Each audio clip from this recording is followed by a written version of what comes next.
Hey, fight fans, welcome back to Carlo Prusa MMA. Today, I have a very special guest. My guest is honestly a legend of combat sports. You've seen him in movies, you've seen him in the UFC, you've seen him at boxing matches. I mean, you kind of seen this guy everywhere. He is Mr. Jacob Stitch Duran. Stitch, what's up, man? This is one of those few nights you're not out doing fights or anything, just hanging out. And I don't want to. I don't. I don't want to. It's been a blessing, man. Oh, good. Thanks for having me on, Carlo. Appreciate it, man. Yeah, it's been a Absolutely. blessing, man. I run a real busy schedule, and just the month of October, it just somebody up there loves me because they take care of me for certain times and certain patterns.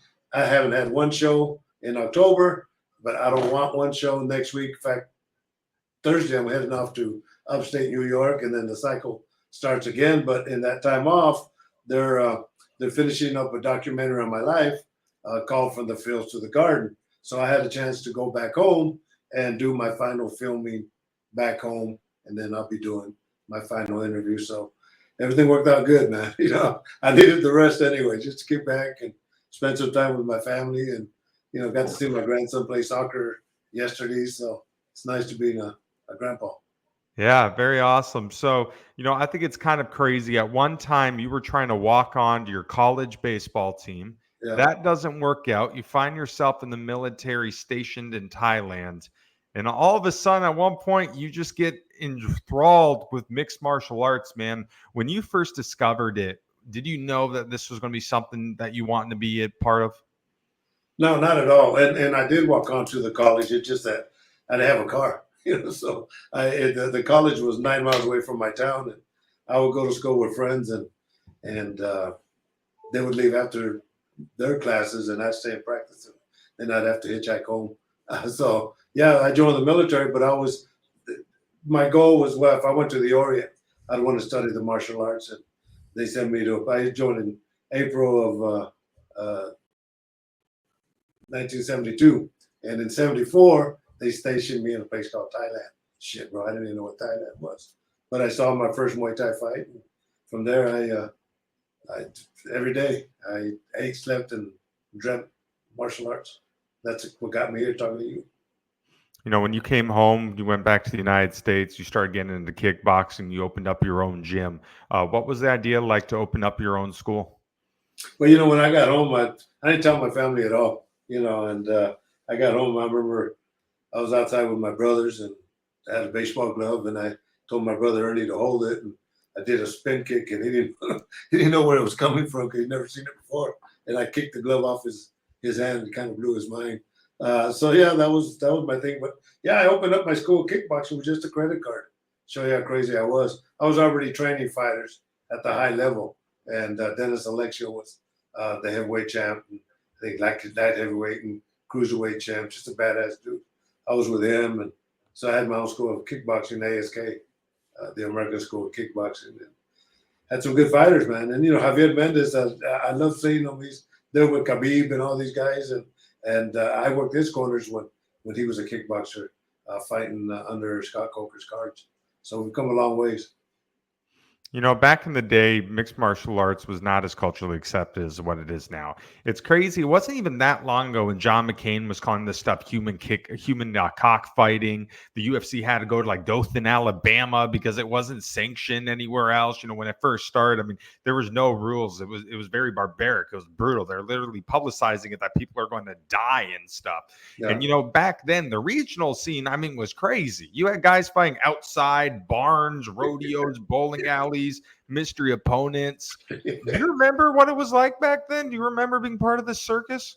Well, I was a part of it. I didn't. I wanted no part of it. I was a martial artist at that time. So yeah, but just to see these guys, one big old the guy from Holland, I can't remember his name. He fought that big old heavyweight guy. The guy just elbowed him down and crushes him, and it was just The only rules basically were there no rules, and the only reason I joined the UFC when Dana brought me on board was because they had implemented something like 32 rules or something, like 35 rules, and that made it more acceptable. Obviously Dana White sure gets his praises. He done so much for the sport. Well, like you kind of need him. I mean, they needed that personality. They needed that man to front it. Do you feel like Frank and Lorenzo do not get the credit they deserved and what they've done to help grow the sport and turn it into what it is today? 100%, man. They, I don't know if they want it, but they're the ones that just the history of what they've done when their father retired and gave them Palace Station, and from there they grew it into an empire. Man, I 15, 18 casinos they have now, and good guys, man, just real good guys, and yeah, the ones behind the scene know what Lorenzo and Frank did, and but Dana was he was the face of the company. At what point did Still you is. start? Yeah, it still is. Yeah. At what point did you start thinking, you know what, maybe I could be a cut man and maybe this is what I could do for a career?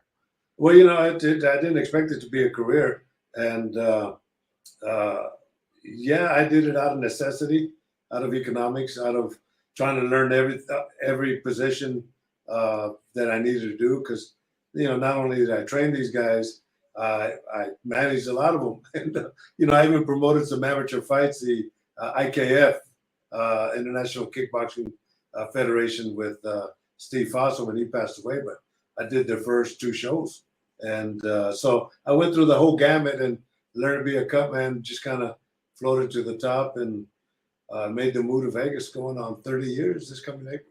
So, After you got that call from Dana White when he invited you to come to the UFC, what was it like starting off there and working with Leon Tabs? yeah, it was a trip. You can leave both cameras.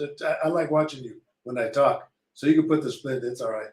Yeah, yeah. Now Leon Tabs was a horse of a different color, bro. He I love that man, and but when I came on board, it was the new generation versus the old generation. And Leon Tabs, for those that don't know, should be in the Hall of Fame because he was the first and only cut man from the original UFC. So when Lorenzo and Frank bought the UFC, he's the only one that they brought on board. And I saw Dana at a K1. I was working at the Bellagio, and he asked for my card and called me and says, "Would you like to be a cut man? With the UFC, we bought the UFC." And I said, "Yeah, of course." But when I met Leon's typical Philadelphia guy, man, and I always said, "Leon, how the hell did we get to be best of friends? You being a black guy from Philadelphia, me being a Mexican farm worker from the California. What happened, man?" But I love that man, and it's funny because he got the fighters only gave him the Lifetime Achievement Award, and they had called me, and because Leon wouldn't do it, he wouldn't come on his own. So I gave him the lie that they were going to award me something, and I wanted him and Don House to come, and they paid for him, So he came, and when they announced him as the Lifetime Achievement Award, no shit, he says. So I got him, and but he deserved all that respect, man, and I sure miss that man. We had fun times, and we did what we did. Now what we did there, what Leon Tabs, Burt Watson, and myself did in putting that program together as House Cutman, now it's used worldwide. And I got to take a lot of pleasure with that and give Burt Watson and Leon Tabs credit because there was no program for that at all. MMA was non-existent, but to give Dana credit because he realized that these guys didn't know how to wrap hands or didn't know how to work cuts. So he kept Leon Tabs, the boxing guy that worked with Bernard Hopkins, and he kept me, and because we're both come from a boxing background, and so that's how it all started off. Even after Frank and Lorenzo bought the company, I mean, it wasn't easy for them. They weren't making real money for a long time. And then all of a sudden, they were about to sell. They had someone who was going to buy it for $6 million. Lorenzo said, hold off. And they had this idea of a reality show called The Ultimate Fighter. They pitched it to Spike TV. Spike TV said no. They said, all right, we'll pay for it. We'll buy the airtime. We'll do everything. The rest is history. Forrest, Steph, and they do their thing. When that first got announced, when they first launched that, did you have any indication that that would create this monster that we see today?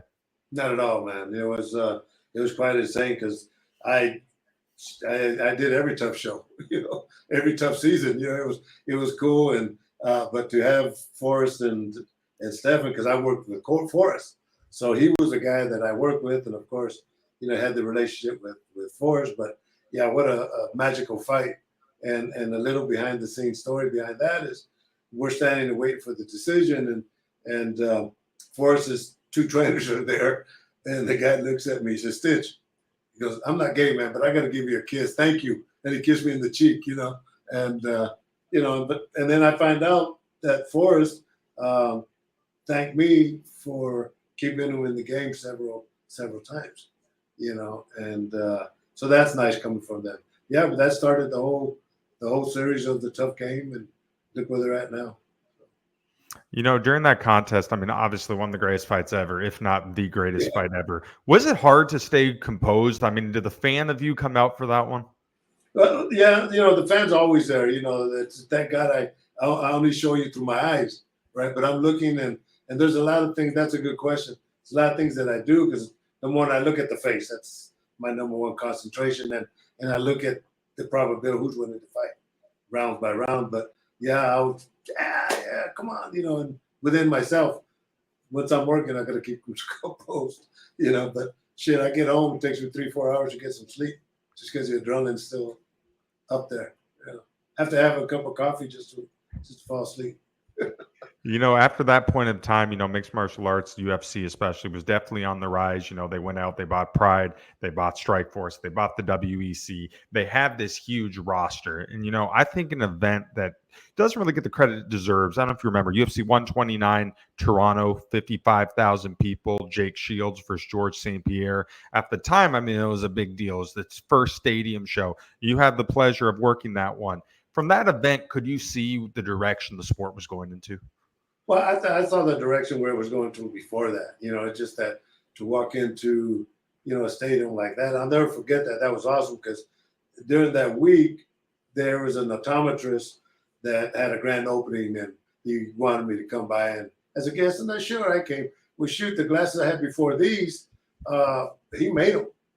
Give me the whole Cadillac on that and the everything. And that's what I remember about the big fights in Toronto. But I remember looking way up in the audience and thinking, damn, pretty badass, and then have George St. Pierre, of course, that's an automatic. So, I tell people, Carlo, I have tons of stories. You ask me about any guy, I'll give you a story. I think my job. another big moment definitely was the first event in New York. They fought like crazy to get it legalized in New York. A lot of people against the UFC, especially, got very political. What was it like to finally be able to work in New York after, that whole battle? I'm glad you asked that because when I wrote the book, I wrote a book called From the Fields to the Garden. And the fields were me growing up as a farm worker. And the garden was my goal to make it to Madison Square Garden, right? Well, I had already been there for boxing, which is great, but I'm there for MMA. And you name 3 guys that have been there for boxing and MMA at the garden. So the documentary they're doing on my life is based on From the Fields making it back to the garden. So to me, that's the top of the top of the top. And that's why, my goal was to make it to Madison Square Garden. Shit, now all the ushers and all that know me and, they give me, it's great, man. It's family, and so, yeah, I mean, when Triple G fought, now I'll show you how it is because the documentary From the Fields to the Garden, a week after I signed with these guys to do the film, I get a call that Triple G is fighting of all places at the Garden. So they gave us all access and we got all the footage we wanted. But even in the Garden, I have a video where I'm showing they're scanning and they made a jersey with Stitch on the back, And so, yeah, of course, so I got good memories with the Garden. And the first time I was there with Klitschko, well, first time I went there was Johnny Tapia. He was going to fight somebody. That was when Holyfield was going to fight Henry Akiwande. But that Wednesday before the fights, Akiwande tested positive for hepatitis B. So they canceled it. But if I was there with Klitschko, and I talked about it just the other day. I put my stuff down because I'm working one of the earlier fights, one of the Ukrainian fighters. And I get in the dressing room, and I put my bag down, and I get on my knee, and I open it up, and I hear a guy from behind me says, hey, he goes, LA is your town. New York is my town. And I look back at him and I said, I'm from Las Vegas, but I'm thinking, what piece of shit? What's going through his head? That this guy's already saying, hey, man, is my town. So that's my stories with the garden. Awesome. In addition to the show in Toronto, in addition to show in New York, I think there are a couple key fighters you have to pull out that really revolutionized the sport. Obviously, I think John Jones is the greatest ever, but I think Ronda Rousey, Conor McGregor, both huge revolutionaries. Obviously, for the women's division, you had Conor come in, and we had seen personality before. A lot of people think Conor did it, but Chael Sonnen had did that. Tito Ortiz, I think, is the first one to really start it. McGregor pushed it to a new level. How important do you think for the growth of mixed martial arts as a whole was McGregor and Rousey? Well, and I always compare Ronda Rousey also, but McGregor with Floyd Mayweather in boxing, where they're the ones that generated and they backed it up. And so, my story with Conor McGregor, I mean, so proud of the guy. But I worked his first fight, and that was in, I think, Stockholm, Sweden. And he won. And I remember I went back to the dressing room and told him, hey, man, the Mexicans are like the Irish. You guys could drink, but you guys could fight. And that was, so, and then I'll tell you a little behind the scene. When he fought Floyd, John Kavanaugh, in fact, we were at the Garden. And John Kavanaugh, this is Bellator, I think, on New Year's Eve. John Kavanaugh's there, and he said, hey, man, I want to talk to you about working with Conor. Nobody knows this story. I want to talk to you about working with Conor when he fights about Floyd. I said, yeah, of course, I'll be glad to. And I told him my dates and this and that. And I went to do some work, and at the end of the fights, I come back, and he said, yeah, I talked to Conor. He wants you in the corner. And so I talked to his agent, and they asked me if I could, because I had like 3 shows already booked, if I could cancel them out because they wanted me at the gym all the time and all that. I said, yeah, of course. It's a big fight. But they came back and said I was too expensive. But that was after the UFC had fired me, right? Dana had gotten rid of me. So, that's a little behind the scenes story. And so couldn't work his corner because of that. And Ronda Rousey, I worked all her fights. Manny Gambarian and Carol Parisian, they all worked under the same umbrella and worked for them all. Oh, very cool. Well, let me tell you about Ronda. Ronda would, I'm waiting in the shoot when they come to me and I put the Vaseline on them. Well, as she's walking down from the dressing rooms out towards us, she looks like Chucky. From and she she has that look, and but I understand, and she still gives me those hugs. But yeah, I would say, yeah, she looks like Chucky coming down. Just fierce. Yeah. In life, every business, any organization evolves. They grow, changes are made. A big one happened in 2016, obviously the UFC selling. Got bought by Ari Emanuel, a guy, big entertainment background. As we see now, ESPN deal. There's so much more events. A lot of people who are the old school fans here saying maybe the mystique is gone. Back in the day, in the early thousands, late thousands, you wouldn't see as much of the product, but every pay-per-view, you knew every single person on the card. Now, the names aren't as recognizable. Great talent, don't get me wrong. I mean, they're amazing fighters. Every fight is very talented. But it's a big change now, I think, since the ownership. Do you think the sport kind of changed forever when Lorenzo Frank sold it? Yeah, it's but I understand. I a lot of my businesses because I worked with RJ Reynolds Tobacco Company for 23 years, so I understand the nature of business. When we first started, we are all names, everybody, and in fact, I think Dan Hardy says that was the golden era of MMA when they let me go, right? And but during that, everybody had a personality. Everybody had this. Everybody could fight. The new generation, yeah, these guys, I could see the progression of the styles of fighting got so much better. But yeah, now they went from being names to being numbers, and it's the game of economics for the UFC. Is to make money, but even for the fighter for their goal is to make it to the UFC, not Bellator, not PFL, not rising, but to make it to the UFC. And sometimes they have to give a lot to get that. And but yeah, it's changed, no doubt about it. That was the golden era of MMA. I don't even watch them anymore. So I went to I'll take that back. I did a show 4 or 5 weeks ago in Pachanga, California, boxing show, and an hour away in San Diego, Bellator had their show on PFL. So I went and checked it out, and I saw Khabib and big old hug and all that. So it was good seeing a lot of the old veterans. Now I want to get a kind of more technical side of cut banning and what you do when you go out there. So when you're standing on by the cage or the ring, when you're watching, when you see a guy starting to get cut, does the heart start beeping a little bit? Do you feel the pressure even before you walk in there and check it out? Nah, adrenaline's always, but that's a good question. Is I got to keep it right there all the time, and that's the whole key of being a good cut man is keeping the composure and but preparing for the worst case scenario. I as soon as the fighters start getting, I'm ready so that when that bell rings, even before it rings, I'm looking at the time and I'm already in position, and I talk to the coach that I'm going to go in first, and so all that's already been established. And boom, jump on them. But no, I think Mike Pyle says, he goes, when I see Stitch walking in, I know I'm cut, but I know I'm okay. And then Vitor Belfort says, when I see Stitch walking into the dressing room, my stomach drops because I know it's time to fight.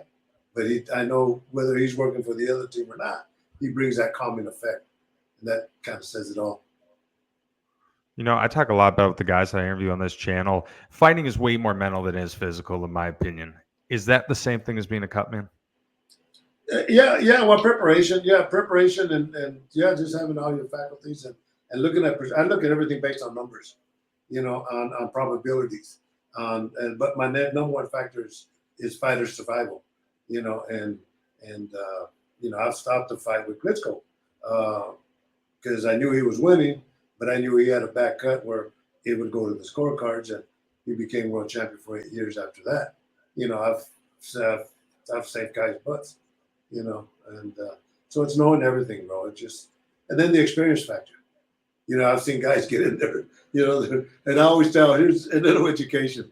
So I always tell these young fighters, I said, look, if you're looking for a cut man, number one, if he puts a swab in his mouth or his ear, get another cut man.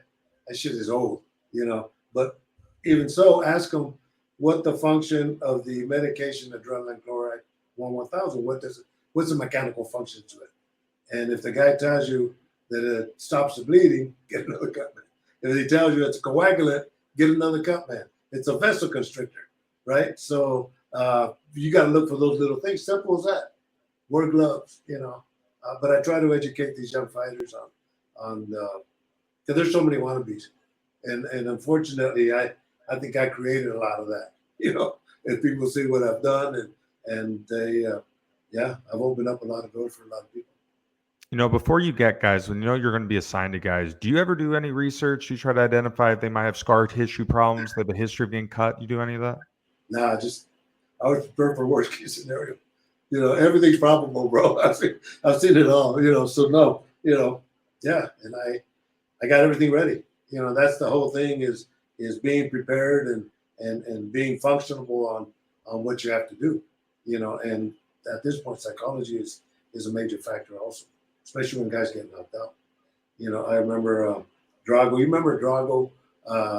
He fought Pete Sell, Yeah. and Pete Sell. That was Drago. He fought Mike Brown. Mike Brown just cracking him, and the referee stops the fight, and he's arguing with the referee, and he's arguing with the doctor, and no, I'm okay. I come up to him. I said, Drago, look at me. You got knocked out. He says, Stitch, I believe. So that's the kind of stuff I bring to the table for these guys.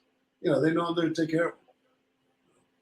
One thing I've always wanted to know, there's 3 main combat sports, in my opinion, right now: boxing, mixed martial arts, bare knuckle.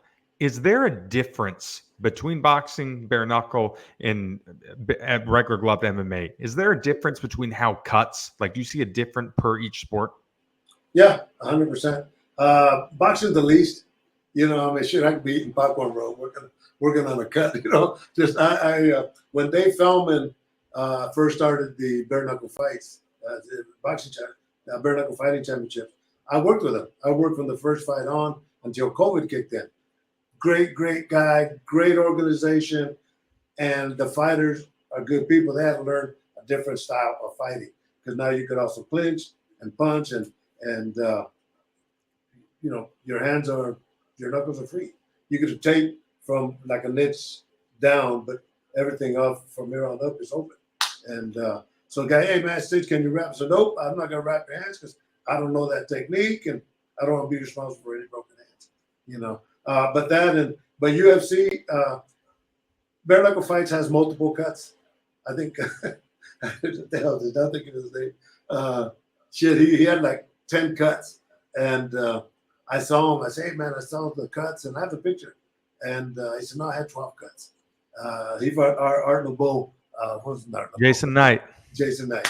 I said, yeah, Jay saw him fight. Man, it's I kind of like, I got the picture. And they got a picture next to it, like Chucky next to him, right? I counted 10 cuts. He said, no, I had 12, And so, yeah, but UFC, because of elbows and because of knees, the cuts are deeper and bigger. Yeah, so without a doubt. Bare knuckle fights, a lot of them, but they're surface cuts, not real deep. And but one rule that they do have in the bare knuckle fights that I think they should implement everywhere is fighter safety. They have because guys get cut, it's inevitable, and they have a rule where the referee can call timeout. He brings them to me and the doctor, and I clean them up as the doctor evaluates them in those 30 seconds, and the doctor will determine whether he can continue on that. I think that's a great move that everybody should use. I think a move that in MMA that ban is the ground on the elbow coming down. That's Dan Henderson with Bisping. I had to tell Michael 3 times, Mike, you got knocked out. Michael, look at me, you got knocked out. Look, Mike, you got knocked out. Did that with Fedor. Just I understand because everything is like boom, it just shuts off. Krokop, same thing with Krokop. Remember when he got knocked out and he just like this, just locked up, right? And the referee wants to pull the mouthpiece out, but I had been in those situations before where I learned everything I learned from the doctors. And the doctor said, and here in Las Vegas, he says, no, leave the mouthpiece in because as long as he's breathing and let his body just reboot, but you don't want to try to pull it out because the one he's going to bite you. But he's locked up anyway. So as long as he's breathing, let him reboot and then take the mouthpiece out. So, simple thing, but yeah, I've seen it all, man. Broken legs. Going back to the whole fighting is mental, that's something that you help instill as well. You used to wrap guys a little differently. You had your tap out wrap, your submission wrap, as well as your knockout wrap. And I think we've talked about before, the knockout wrap might be a little more it's a little tighter, and the tap out one is a little looser. How did you come up with that technique? I wrap in my own hands. Yeah, and then understanding I learned a lot because of the Brazilian fighters, right? They a lot of them didn't like the thumb.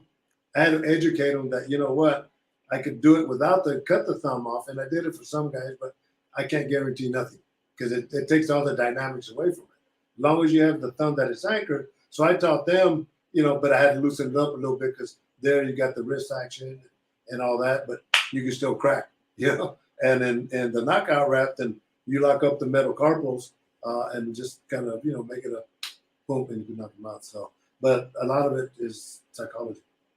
I had one fighter that started crying as I'm wrapping his hands, but I understand.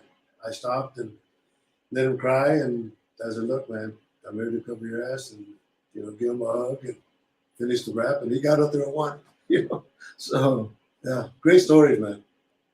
So many fighters embrace you. So many guys want to work with you. And I think one of the ones to stick up a little more recently, Tyson Fury. Tyson Fury called you in for the Deontay Wilder fight. The fight before that, I'm not mistaken, Capetillo did a good job of getting the cut secured. It was pretty bad. You came in. What was it like working with him for that performance?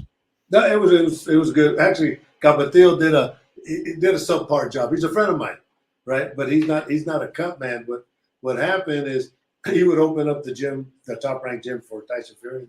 Good guy, super good, great trainer. So he was there in that capacity, and they brought him in to work the fourth man. Well, he ends up with that big old ass cut, and he did using a big towel, and the reporters at ringside are texting me, man, they need you, and he's doing this, and he gets a second cut, and he says, oh man, you got 2 fucking cuts, and as a man. So anyway, I met with Capetillo. He's a friend of mine, like 3 days later. I said, look, man, you brought up the credibility of Cutman up to the highest standards. You brought up being that Mexican to the highest standards. But here's some things that you did wrong. And let me show you, because the next time Tyson Fury fights, all eyes are going to be on you, right? So we went through the situations and all that. But he's the one for this next Tyson Fury that he told Tyson Fury and Bob Arum, get Stitch, because Stitch is better than me. But he said, I prayed. I prayed every round. I did. He did what everybody would do by example. You put the towel there, this and that. And Tyson Fury survived, and it was historical for both of them.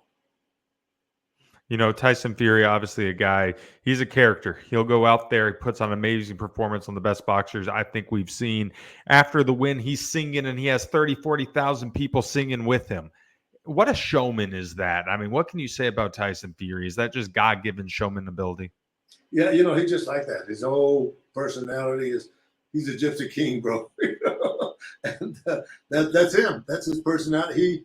The thing about it, there's two people in boxing you can't teach anybody how to fight, and that's Floyd Mayweather and Tyson Fury, because their style Floyd has a great style.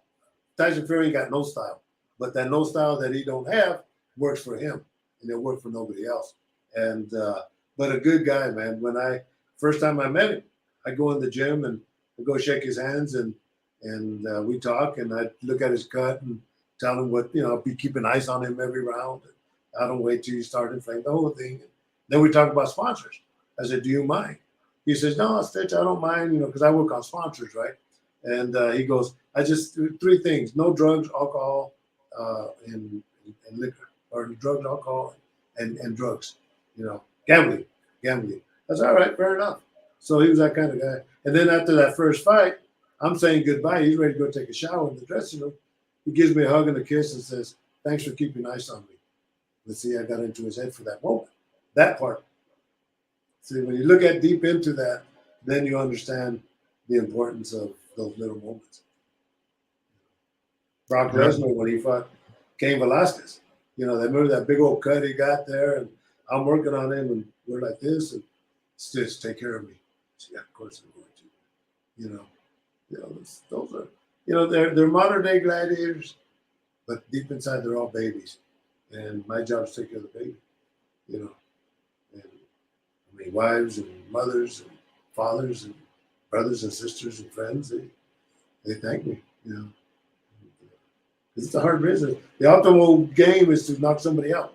That's the best of the victories is a KO, and then now you're looking at, hopefully you don't have brain damage down the road. I mean, I don't think people realize what these people put themselves through. I mean, there's a lot of sacrifices to be a mixed martial artist, to be a boxer. When these guys are first going out on the regional scene, they're not making much money, man. I mean, they'd be lucky. Some MMA regional guys making $2,000 a fight would be decent when they're first starting off their career. A lot of them have 9-to-5 jobs. They have wives. They have kids. They have to pay to train. They have to go to the gym. They have to beat up a bunch of guys who want it just as bad as them. But they're like addicted. This is like a drug. They can't stop. I mean, this is what they're put on earth to do. They just don't want to do anything else. Well, talk about the commitment and the resilience that these guys have to try to chase the dreams and fight at the highest level. I'll put it to you this way. About 25 years ago, I put a film together called Boxer's Nightmare. Never did nothing with it. And the young guy that passed away, he passed away about a year ago. Young guy that helped me, John Barnhouse. I hadn't seen this film in 24 years. But there's an interview with Mike Tyson before he got his tattoo. And I said, Mike, every fighter has that one little thing that nobody has. And he goes, what's that one? I said, what's that one little thing?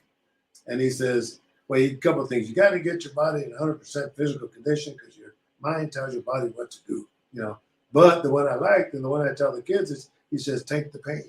You have to take the pain. And as I left, I thought, man, he's so right, because you take a pain in training, take a pain in fights, take a pain with your family, you take a pain, just financially, and hopefully you don't take pain down the road. I thought that was such a true statement, and so, yeah. You become so close with a lot of these guys over the years between boxing and mixed martial arts. And, obviously you see the highs of the highs, but unfortunately the past several years, we're seeing some of these guys go. Obviously, the Stephen Bonners of the world, Anthony Rumble Johnsons, Evan Tanner a little back then, Kevin Randleman. I'm missing some more, but when you get to do what you do and be as intimate with these guys, close to these guys, be it in some of the crazy situations of their lives, after finding out that they, pass away, does that hurt a little bit? Yeah, it does, and I'm glad you brought that up because I'm working with other people. As a matter of fact, Paul Behnke used to be a former world champion boxer. Just came into town from LA today to go to the Cleveland Clinic. And that's where they're doing a lot of head testing for dementia and long-term injuries. And I'm working with some people trying to get something established where, we could have some kind of baseline for these fighters because, and if it's beyond that, uh, do we have solutions for them? Is there, there's just body injuries, long-term injuries, how can we help them? So there's a group of people that are going beyond what these promotional companies and these networks should be doing. They should be investing into taking care of their products, but they're not. So it's a shame. And I have a former world champion friend of mine, one of my best friends. He don't even recognize me no more. And when I went to go see him in the hospital, I cried, and I told his son, "I don't want to see your dad like this. I don't want to see him no more. I want to remember him the way we were, not the way that he is right now." But that's the ugly part of combat sports. And now this slap boxing, and I don't know if you're good, but I think that's horrible. I think that's horrible. There's no benefit outside of getting paid, considering it a win, but the long-term damage probabilities go extremely high, I would think. It don't make sense.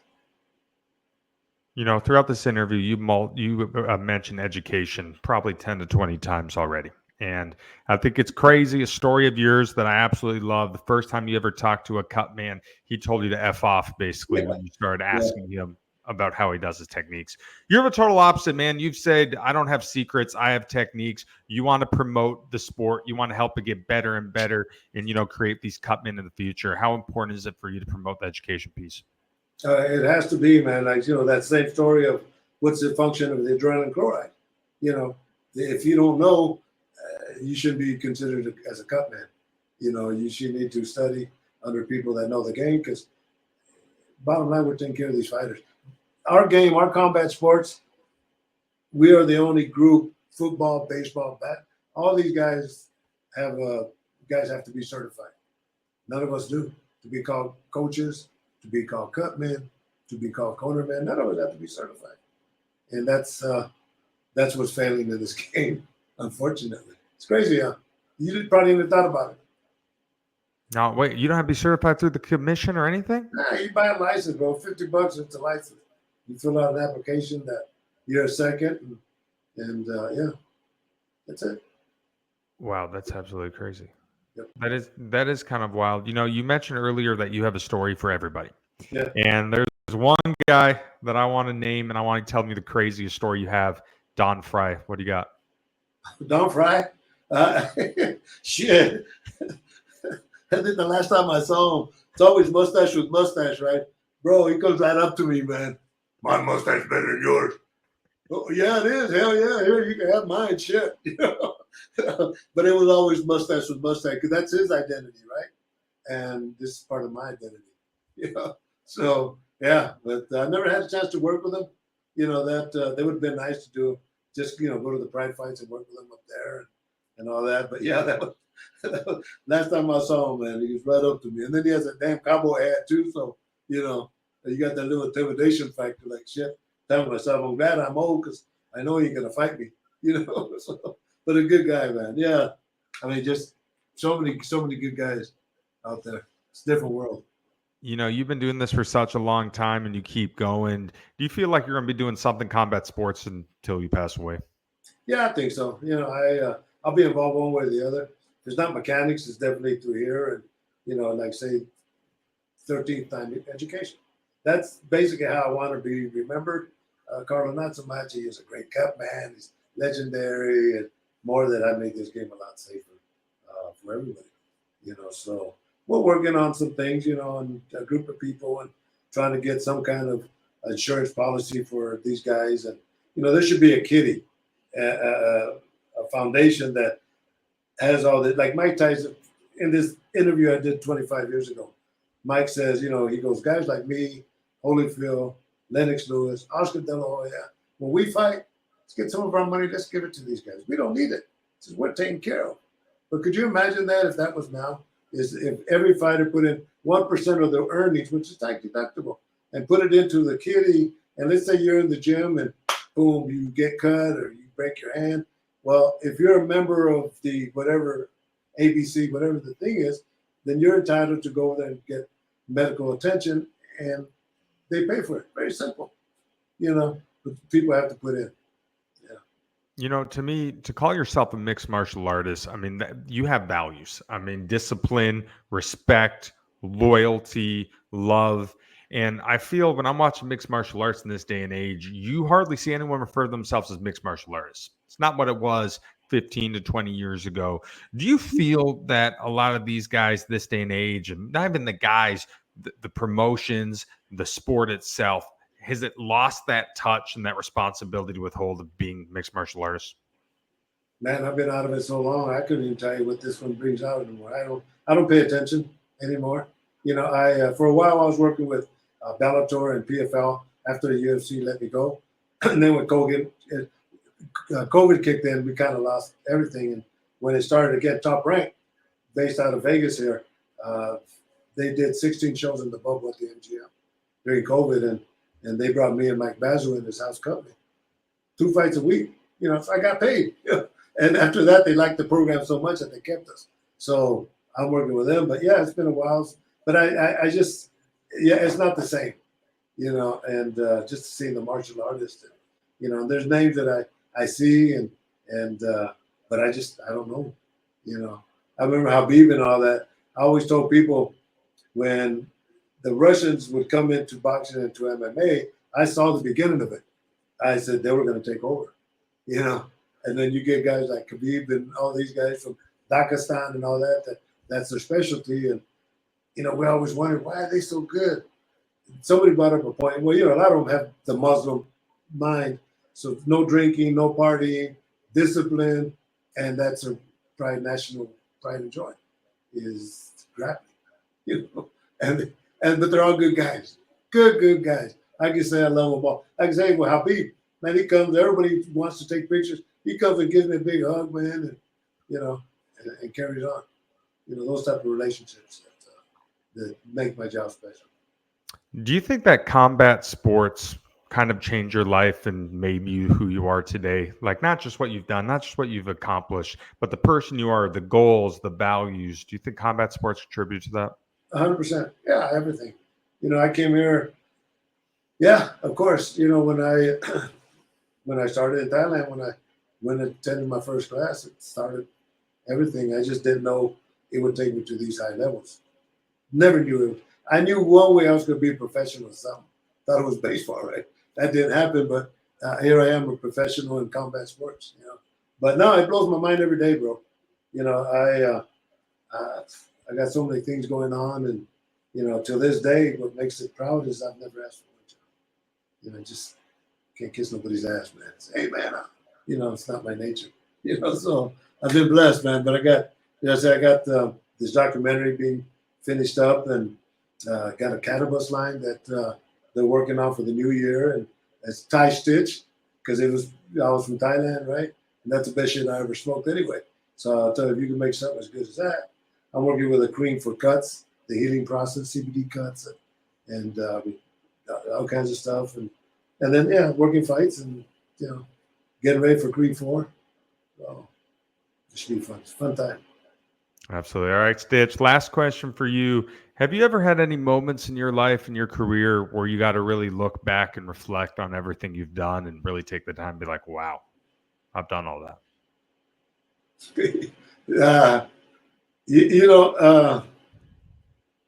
Yeah, I look at that. Yeah, it blows my mind every day.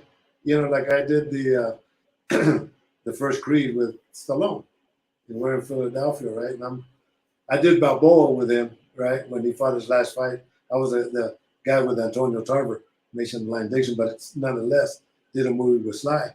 So on this Creed one, we're in Philadelphia and for 6 weeks, and we're on break, and I said, man, I can't sleep at nights. I go, well, what's up? He said, shit, I'm here with you and Michael B. Jordan and Tessa and Ryan Coogler, and he put his hand on my shoulder and goes, hey man, you earned it, you know.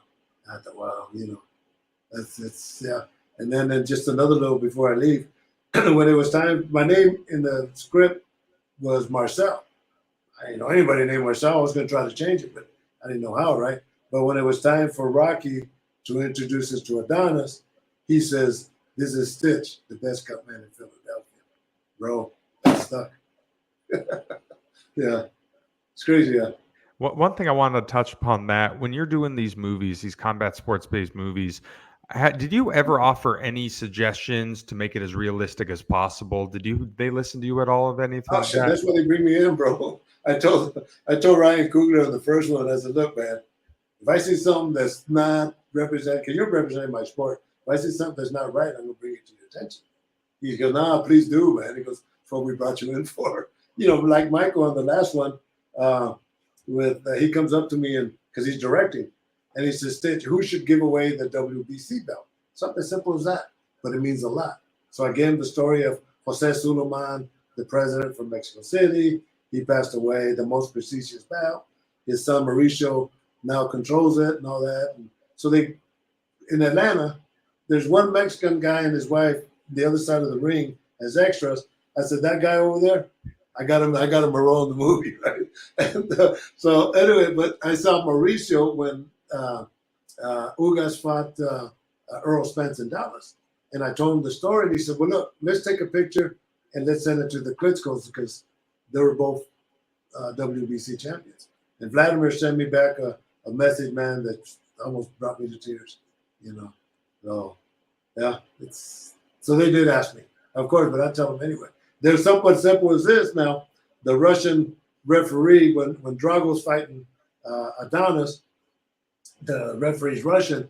Well, you can see he has black gloves. When he first started, he just put them on and they're all wrinkled. And I said, nah, that shit don't go with me. I pulled them back, I taped them, and then I put the sleeve over it so the gloves were skin tight. But little things like that, we make it, you know, and people in our game look at little things like that. And so even Play It to the Bone or Here Comes the Boom with Kevin James, you know. So yeah, of course, I'm gonna bring it to their attention. And as a matter of fact, on the second Creed, when I walk in, the guy Drago knocks the guy out, and he's on the canvas, and the doctor picks his head up, and he's looking at him. And I told the assistant director, I said, no, you can't do that. Because you don't know what kind of injury he has. They redid it. So, yeah. That's amazing, man. Well, Stitch, thank you so much. I apologize for taking you so long, man, but That's you're all like right. a storybook, my friend, and it's amazing to talk to you every time. It's quite the honor. Thank you so much. All right, man. Anytime, Carter. We'll do it again, bro. Absolutely. Well, that's fit for us tonight. That's Jacob Stitch Duran. I'm Carla Prusa. Stick around, fight fans.